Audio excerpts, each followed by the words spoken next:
So let's say for someone that wanted to get into the yoga field, because for when I think of yoga, I just, it just, not to say anything bad, it's just immediately it just goes to, very namaste, spa type music, a lot of calm. I think I'm calm. I think I'm calm right now. But it's just a little different and a little different vibe there. And for someone that wants to get to it, how did you go about to become an instructor and teaching yoga and having followers and all that? Well, there's so many things that you can learn from yoga. And it's not only, like I mentioned before, it's not only about being flexible and become stronger. It's way more than that. It's really trying to get your attention inward, for example, right? So learning how to do that. Sometimes it's very hard for us to take a moment of silence and stillness because we don't want to hear what's going on in our minds. We just want to distract ourselves. And so it's really helpful to be able to do that. For me, that was one of the biggest things. Like, I didn't want to just sit there and be with like little music and listening to my own thoughts. I was like, I don't want to deal with it. I just want to like push it away.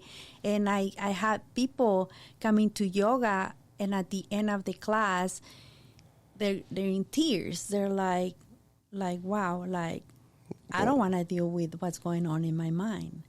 And I'm like, that's exactly what yoga is going to help you with, to be okay with that. So for people that want to try yoga, yes, it's a great workout. You become stronger, very flexible, but there is a lot more that yoga can offer you. So it's just like giving that little step and not being afraid of trying something new. Sometimes changes are good, and we have to embrace change, right? We do, Always. We do have to embrace change. So then with change in yoga, are there different styles or different types of yoga? Is there, like in like martial arts, you got your kung fus and your karate. Is there like yoga and yogurt or something? It's actually different kinds of yoga. I do vinyasa flow. Oh, okay. So it's a little more moving. Okay. It's like, it's fast, it's a lot of poses, but I also always try to come to the yoga class, look around and see and ask. For example, on Tuesday in the morning, I had like 4 people, very young, in the class. So I asked, how are your bodies feeling today?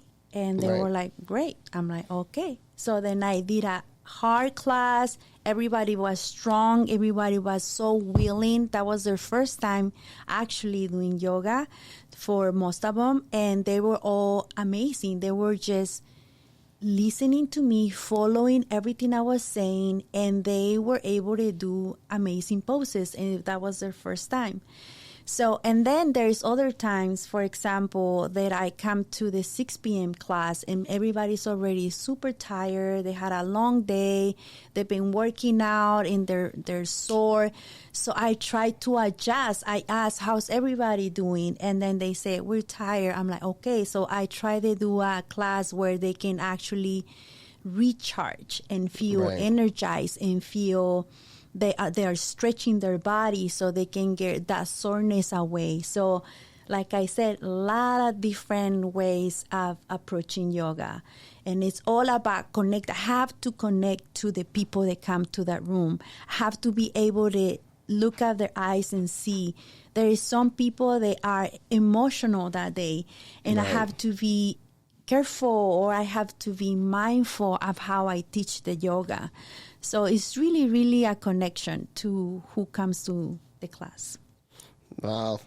Yeah, so for recharging, is that a lot of breathing exercise or like staying a long time in one pose? Correct. Okay. Stretching and mindful breathing there is no yoga without the breath. So actually yoga means union, and it's a union of the movement with breath. It's a union of the mind, the body, and the spirit. So we try to get all that together using the breath. So the breath is number one. It's like the main thing is like what makes yoga yoga.